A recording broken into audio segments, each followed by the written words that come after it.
nossos problemas são os nossos melhores amigos. Você não sabe o que é.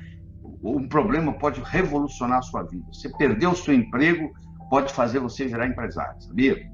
A oportunidade é muito interessante. Ou ela se apresenta para você, ou você corre atrás dela.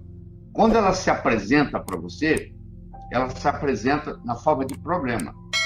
Você resolve o problema e por trás do problema surge uma oportunidade. Se você tem que dar satisfação para todo mundo daquilo que você está fazendo, você não está vivendo a sua vida, você está vivendo a vida dos outros. Então você tem uma atitude positiva, você tem uma atitude otimista, faz toda a diferença. Otimismo sozinho não resolve, pessimismo atrapalha. Então eu não estou dizendo que só ser otimista resolve. Você pode, inclusive, ser otimista demais. Eu estou falando quando você entra numa coisa para fazer, para você o pensamento seguinte, que vai dar certo. Que se você entrar em campo já pensando que você vai perder, você não vai ganhar jogo nenhum. O time que entra em campo achando que vai perder não devia nem jogar, não devia nem entrar em campo. Então, quando você começa um projeto, você tem que colocar toda a energia nesse projeto como se fosse dar certo. Tá? Porque aí a chance de dar certo é muito grande. Eu tenho que ter metas para me colocar em movimento, mas eu tenho que estar com a mente preparada para coisas melhores. Tá? Porque pode ser que outras oportunidades mais importantes que aquela que você está focando vão surgir na sua vida. Você tem que ter essa flexibilidade. O trabalho, você passa 50% da sua vida acordado trabalhando. Se o dia tem 24 horas, você passa 8 horas dormindo, você passa 8 horas trabalhando, então o dia tem 24, se dormiu 8, sobraram 16. Você tem 16 horas para viver. 8 horas você passa trabalhando, você passa a metade da sua vida acordado trabalhando. Se você não se autorrealiza no seu trabalho, você está jogando fora a sua vida. Pelo menos 50% da vida, porque o tempo que está dormindo não conta. Então você tem que fazer algo que lhe traga autorrealização. Aliás, as pessoas que trabalham, o que elas querem? Elas querem, na ordem que eu vou te falar, elas querem autorrealização, elas querem se autorrealizar, elas querem um bom pagamento e elas querem oportunidade de crescimento. Você pode ver que se você for numa empresa que te paga mal, você também não vai ficar lá. Mas que paga bem, mas você não te deixa você se autorrealizar, você se cansa. E se você está lá e não é promovido, e não é estimulado, se larga para procurar coisa melhor. Sorte é quando preparação encontra oportunidade.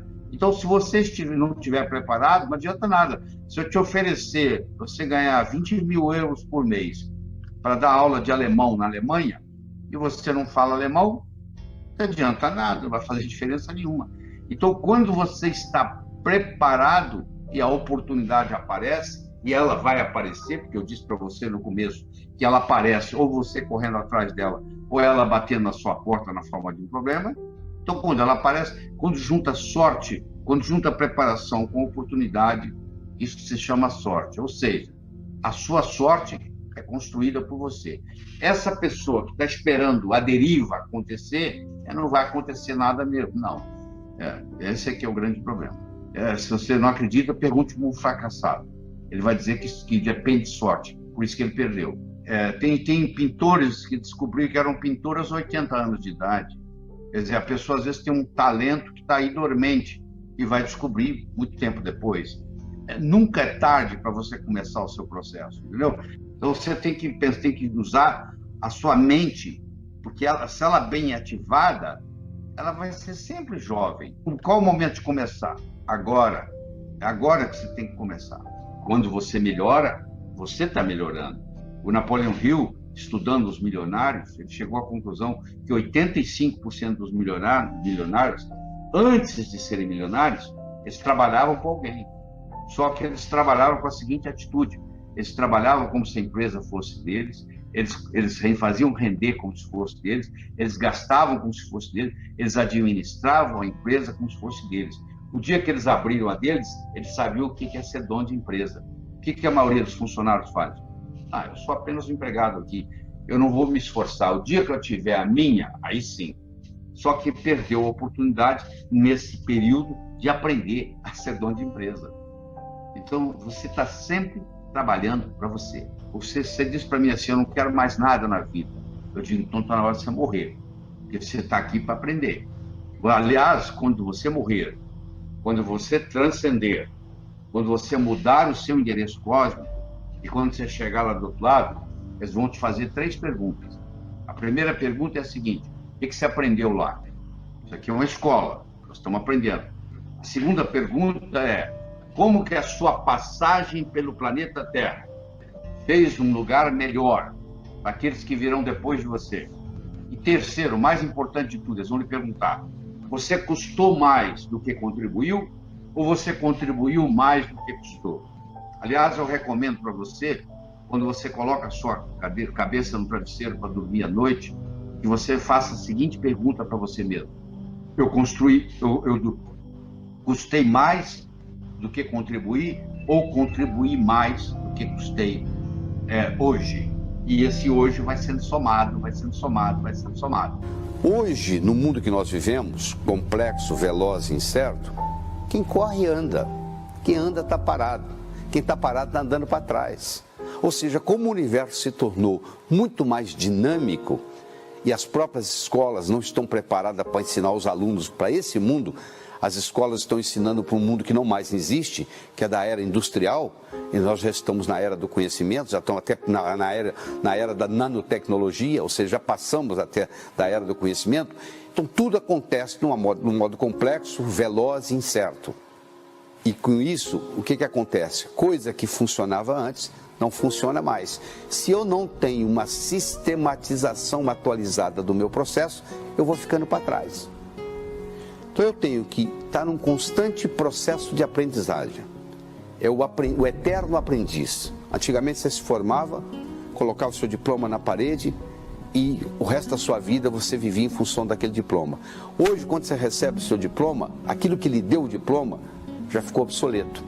Aquela sistematização que você adquiriu já não é suficiente. Então você tem que estar constantemente questionando como que eu posso sistematizar melhor o meu dia, como que eu posso usar o meu tempo de um modo mais eficiente. Ver para crer ou crer para ver? São Tomé dizia: eu preciso ver para crer. É um modo de você perceber a realidade. Vendo, você acredita. Mas nós já discutimos que isso pode enganar a gente. E o contrário, crer para ver. Juscelino Kubitschek, quando quis criar Brasília, ele não viu Brasília primeiro, ele acreditou que naquele cerrado ele poderia fazer Brasília e transformou aquele cerrado em Brasília. Foi crer para ver. As pessoas bem-sucedidas, elas são visionárias. Elas creem para ver. O que você está precisando crer para ver, para manifestar na sua vida? Nós temos 3 modos de adquirir conhecimento. Nós temos o olho da carne, o olho da mente e o olho do espírito. O olho da carne são os órgãos dos sentidos que nós captamos. O olho da mente é essa habilidade que nós temos de visualização. Albert Einstein foi considerado pela revista Time o homem mais inteligente do século XX. Einstein dizia: imaginação é mais importante do que conhecimento. Todas as vezes que houver uma disputa entre imaginação e conhecimento, imaginação ganha. E imaginação o que é? Visualizar. Imaginação é crer, é criar, é imaginar primeiro uma coisa que ainda não é realidade. Então, se você quiser ser mais bem-sucedido na sua vida, tanto pessoal quanto profissional, você tem que passar por esse processo de crer para ver. O universo é potencialmente um lugar abundante. Tem para todo mundo. Para eu ganhar, você não precisa perder. A não ser que você insista, aí o problema é seu. Então nós temos que entender que o universo sendo abundante, nós temos que partir do princípio da abundância. Se nadar rio abaixo, até um boi morto viaja na velocidade do rio, porque ele está boiando. O rio abaixo, qualquer um nada. Eu quero ver você nadar rio acima com um peso no pescoço. Isso é que faz você forte. É quando vem situações como essa e você vê lá na frente. Deixa eu fazer uma analogia para você. Saíram 2 indivíduos para caçar. Tá? Aí, eles estavam lá para caçar, caçando, De repente surgiu no horizonte um urso vindo em direção a ele. Você imagina, um urso vindo na sua direção. Aí um deles, o que fez? Tirou a calça, pôs o calção, tirou o sapato, pôs o tênis, e o outro olhando, o outro falou assim: mas o que você vai fazer? Ele falou: vou correr. Ele disse: você correr? O urso corre muito mais rápido que você. Ele falou: mas ele não precisa correr mais rápido que eu. Não preciso correr mais rápido que o urso. Eu preciso correr mais rápido que você. Porque na hora que eu estiver correndo, você está aí de bota e tudo, que ele vai te pegar. Enquanto ele estiver te comendo, eu vou embora, pô. Quer dizer, a crise é o seguinte: a crise é para todo mundo, não é só para você. O urso é o mesmo para todo mundo. Quem que o urso pega? Quem está parado. Aquele que está correndo, o urso fica lá preocupado com o outro. Então, essa metáfora você tem que pôr na cabeça. Eu não preciso correr mais rápido do que a crise. Eu preciso correr mais rápido de quem está concorrendo comigo na crise. E isso estimula você a criar, começa a criar ideias. Ideia de R$1, ou ideia de R$1.000, ou ideia de R$100.000, dá o mesmo trabalho, sabia? Quais são suas qualidades? Dá sim. Como? Não tem na ponta da língua?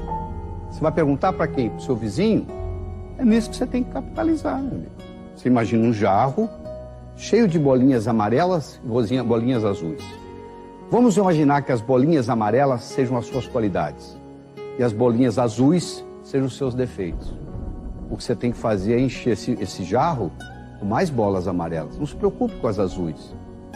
Uma hora elas vão sair do vaso por conta própria. Você tem que focar nos seus pontos fortes. Esquece seus pontos fracos. Se eu não tenho altura para jogar basquete, sabe o que eu vou fazer? Eu vou focar numa profissão que não exige altura. Aí o fato de eu não ter altura para jogar basquete não é um ponto fraco. Fica um ponto neutro. Entendeu? Então é muito importante você entender isso. Outra coisa importante para você entender nesse sucesso profissional, que a perspiração depende mais da inspiração. Eles dizem assim: 5% é inspiração, 95% é perspiração, é suar a camisa. O cemitério está cheio de gente que teve grandes ideias. Ter uma grande ideia não quer dizer absolutamente nada. Eu quero saber se você tem um modelo para implementar essa grande ideia. Entendeu? O mundo está cheio de grandes ideias. O cemitério está cheio de gente que morreu sem implementá-las. Então você tem... Essa é a parte da inspiração. Agora, a parte da perspiração, ou seja, suar a camisa, colocar em prática. Francis Bacon dizia que conhecimento é poder. Eu acho que ele estava enganado. Conhecimento é poder em potencial. O conhecimento só se torna poder quando passa do campo do pensar para o campo do agir. Porque enquanto não houver ação, enquanto não houver resultado, não faz diferença. Mais uma coisinha. Você tem que procurar fazer o que você gosta e gostar do que você faz. Você não pode só fazer o que você gosta. Você não pode comer só filé mignon ou só caviar na vida. Você tem que fazer o que você gosta. É ideal você fazer o que você gosta. Você sair para trabalhar todos os dias fazendo algo que você não gosta, eu vou te falar, é um problema sério. As pessoas que não se autorrealizam no trabalho, em geral, morrem cedo, adoecem, envelhecem e etc. Você tem que gostar daquilo que você faz. E você fazer aquilo que você gosta e gostar daquilo que você faz. Quer dizer, você tem que aprender que entre aquilo que você gosta, tem coisa que você não gosta, que faz parte. Vem com o território, entendeu? Vem junto. Então, se você observa isso e concentra nas suas qualidades, nos seus pontos fortes, você não precisa se preocupar com os seus pontos fracos. Tem coisa na nossa vida que nós estamos satisfeitos, né? Com o que você está satisfeito? Às vezes a pessoa está muito satisfeita com a saúde, mas não está satisfeito com a parte financeira. Ou às vezes é o contrário. Tem muito dinheiro no banco, mas não tem saúde. Na sua vida, que área você está satisfeito e que área você precisa melhorar. A área que você está satisfeito, você tem que manifestar gratidão. Gratidão é a mãe de todas as outras virtudes. Quando nós agradecemos aquilo que temos, nos ajuda a obter aquilo que queremos. Essa é uma grande verdade. E existe a área onde nós temos que melhorar. Para você, qual é? Só você pode responder. Aí você deve estar pensando assim: ah, mas isso aí também depende de sorte. Eu digo, não. Sorte, a minha definição de sorte, sorte é quando preparação encontra a oportunidade. Você está preparado e a oportunidade aparece. Quando junta a preparação com a oportunidade, é a sorte. Mas como é que a oportunidade vai aparecer? Muito simples. 2 modos só. Ou você corre atrás dela, ou você fica esperando ela bater na sua porta. Se ela bater na sua porta, ela sempre virá fantasiada de problema. Você nunca vai encontrar uma oportunidade batendo na sua porta e dizendo, ó, cheguei, sou a oportunidade. Não, ela vem na forma de um problema, você resolve o problema e por trás do problema existe a oportunidade. O problema traz consigo a semente da solução e o problema traz consigo sempre uma oportunidade em potencial. Se você não gosta de resolver problemas, provavelmente você não vai deparar com muitas oportunidades que você teria oportunidades de deparar na sua vida. Quando a sorte, quando a preparação encontra a oportunidade, faz a sorte. E aí nós melhoramos aquilo que nós temos que melhorar. Existe um ditado lindo que diz assim, quem olha para fora sonha, quem olha para dentro acorda. Por que esse ditado é tão verdadeiro? Porque o verdadeiro despertar é um despertar interior. Primeiro eu tenho que despertar para o sucesso. Eu espero que essa conversa que nós estamos tendo aqui estimule você a começar a pensar e a desencadear aí no seu cérebro, na sua mente, ideias que vão estimular ideias, que vão estimular ideias e que farão uma diferença. Tudo que é grande começa pequeno. O caminho do sucesso ele tem que ser percorrido de uma forma persistente e paciente. Não existe sucesso da noite para o dia. Isso é uma ilusão. Aquele cara que está fazendo sucesso, de repente, ele já vem batalhando há anos naquilo. Nós somos, na vida, aquilo que recusamos a ser. Eu não quero ser igual a minha mãe. Você é igualzinho a sua mãe. Todo mundo sabe disso, menos você. Sabe por quê? Porque as palavras, em geral, têm uma representação linguística no cérebro. Se eu falar porta, você pensa numa porta. Se eu falar vaca, você pensa numa vaca. Se eu falar a palavra não, a palavra não tem representação linguística no cérebro. Você vai pensar naquilo que vem depois do não. Quer ver, ó? Não pense azul. Que cor que você pensou? Não pense numa maçã. Nem verde, nem madura. Nem com casca, nem sem casca. Que fruta que você está pensando? Quando uma mãe diz para uma criança, não perturbe a sua irmãzinha, ela está dizendo para perturbar. Ele diz, mas como é que eu vou educar meu filho? Você vai dizer o que você quer e não o que você não quer. O que você quer que essa criança faça? Que ela trate bem a irmãzinha. Então você fala assim, ó, trate bem a sua irmãzinha. Quando nós usamos o não, nós fazemos exatamente aquilo que vem depois do não. Se eu digo eu não quero ser do jeito que sou, eu acabo sendo do jeito que sou. Então olha o segredo é eu me autoaceitar do jeito que sou. Paradoxalmente, quando eu me autoaceito, existe a possibilidade de mudança. Enquanto eu estiver rejeitando parte de mim, eu continuo sendo aquilo que eu estou rejeitando. Nós somos na vida aquilo que nós rejeitamos. E não faça comparações, porque você começa a se comparar com os outros, tem sempre alguém mais bonito que você, tem sempre alguém mais forte que você, tem sempre alguém mais inteligente que você, não é verdade? No momento que você se propuser a se comparar com os outros, você sai sempre perdendo. O que você tem que fazer? Você tem que comparar você com você mesmo. Como que eu era 5 anos atrás, como eu sou hoje, como eu quero ser agora para frente. Então você está fazendo comparação de você com você, porque cada pessoa é indivíduo, por isso que chama de indivíduo, é individual, é próprio, é característico, é inusitado, não tem ninguém no mundo igual a você. A sua impressão digital não tem nenhuma igual à sua, então você é único. Então não dá para você se comparar com os outros, porque no momento que você começa a se comparar, você pode desenvolver então um complexo de inferioridade. E no momento que você desenvolve um complexo de inferioridade, isso vai atrapalhar a sua autoestima, vai atrapalhar o seu desempenho, vai atrapalhar aquilo que você está querendo manifestar no seu universo físico. Então é por isso que nós temos que entender que nós temos que falar aquilo que nós queremos e não aquilo que nós não queremos. Às vezes a pessoa pergunta, por que eu estou estacionado na vida? Eu respondo, provavelmente você atingiu o seu nível de sistematização. Você sabia que um americano perde, em média, 8 a 10 minutos por dia procurando a chave do carro de manhã? Onde é que está minha chave? Onde é que está minha chave? Onde é que está minha chave? Por que ele não coloca um prego na parede, coloca a chave na hora que chega, tira a chave na hora que sai? não é verdade? Isso é o americano, você imagina nós brasileiros, que somos mais desorganizados. Então, o seu nível de sucesso vai depender muito do seu nível de sistematização, vai depender muito de quanto você usa bem o seu tempo. Se nós dormimos 8 horas por noite, em média, e o dia tem 24, sobram 16, não é verdade?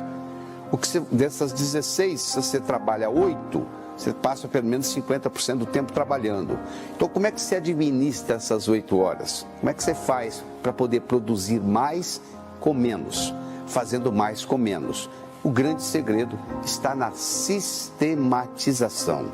Você conhece aquele ditado que diz assim: se você quer que uma coisa ocorra, entregue para uma pessoa ocupada? Por quê? Porque a pessoa ocupada ela já tem aquela sistematização do que tem que fazer. Uma pessoa que não faz nada, você pede ela para fazer uma coisa, aquilo é um projeto, aquilo é um absurdo, aquilo é uma complicação. Hoje nós sabemos que tudo aquilo que você vivencia nos últimos 20 minutos antes de dormir, rumina na sua cabeça a noite inteira. Você começa assim, como é que se você tem 30 anos, você passou 10 anos dormindo. Você passa 1/3 da sua vida dormindo. Você já pensou que bonito se você aprender a colocar o seu cérebro para trabalhar para você enquanto você está dormindo? Eu vou te ensinar como é que faz. A última coisa, você está com um problema que você não consegue resolver. A última coisa, você põe a cabeça no travesseiro, apagou a luz, fechou os olhos, você faz a pergunta: qual é a melhor solução para esse problema? Qual é a melhor solução para esse problema? Qual é a melhor... E vai dormir. O cérebro agora trabalha a noite inteira para você. Amanhã você vai estar tomando café da manhã, de repente vem a solução na sua cabeça. Você aprendeu a colocar... Nunca resolva um problema difícil no mesmo dia. Amanhã eu dou a solução. Dorme primeiro com o problema. Deixa ele ser trabalhado pelo seu inconsciente. Porque o seu inconsciente tem poder de resolver. Muito mais do que o seu consciente. O consciente é 1%. O inconsciente é 99%. Então, você aprender a usar o seu cérebro enquanto você dorme, alavanca você na vida tremendamente. Você fala: estou desempregado, eu preciso de uma saída. Qual é a saída que pode aparecer para mim? Você pergunta isso 1 dia, 2 dias, 3 dias, uma semana, de repente você está tomando café da manhã, vem a solução. Isso é um direito nosso, todo mundo pode acessar isso. Só que ninguém acredita, chuta o pau da barraca, fica pessimista, começa a ter pensamento negativo, aí o universo não conspira a seu favor. O nosso potencial é muito maior do que a gente pensa. Tem uma história verídica de uma mulher que estava com um menino de 4 anos dirigindo uma caminhonete numa das estradas do Texas, nos Estados Unidos. O pneu furou, ela foi trocar o pneu, o macaco empenou e, sem ela perceber, o filhinho dela ficou preso debaixo da caminhonete. Você acredita que essa mulher levantou a caminhonete para a criança sair? De onde que ela tirou essa força? Fernão Cortés, o conquistador do México, um dia está dando um passeio, uma cavalgada, e os índios atacaram eles e mataram o cavalo que ele estava cavalgando. E ele foi correndo a pé. E ele saltou uma distância no abismo, que essa distância levada para um campo de atletismo, dificilmente você consegue superar com um atleta pulando de tênis e calção. E ele estava de armadura. De onde é que ele tirou essa força? Tirou essa força do inconsciente. O nosso inconsciente é 99%. O nosso consciente é 1%. Então, se nós podemos entrar em contato com esse inconsciente, não só nós temos uma criatividade enorme armazenada lá, como temos uma força enorme armazenada lá. Só que a entrada, a porta de entrada do inconsciente é o cérebro direito. E o cérebro direito, a gente entrar nisso, a gente tem que estar relaxado. Por isso que é importante o relaxamento. Por isso que é importante, às vezes, você sair do seu ambiente de trabalho e, de repente, você tem a ideia mais brilhante possível quando você não está no ambiente de trabalho. Você está em outra situação. Quando o Arquimedes descobriu o princípio de Arquimedes, ele estava tomando um banho. E saiu gritando na rua: eureka, eureka, eureka. O Einstein, para desenvolver a teoria da relatividade, ele estava deitado numa rede no fundo do quintal da casa dele, imaginando que ele viajava num raio de luz. E aí ele teve a grande visão e depois matematicamente comprovou aquela visão que ele teve da teoria da relatividade. Então, muitas vezes esse poder está aí, só que nós cortamos o acesso a esse poder desde cedo. a gente chega bastante criativo no jardim da infância e vamos sendo podados, porque só a professora sabe a resposta certa. Se você não responder do jeito que foi perguntado, você está errado. Aí você começa com complexo de inferioridade e etc, etc. Então, nessa conversa, nosso bate-papo que nós estamos tendo aqui, como é que você consegue estimular mais essa parte criativa sua? Como é que você consegue entrar mais no seu cérebro direito? Como é que você consegue usufruir desse poder, desse potencial que existe no seu inconsciente, que está disponível? Só que você tem que abrir as portas, né? Você tem que deixar isso chegar até lá.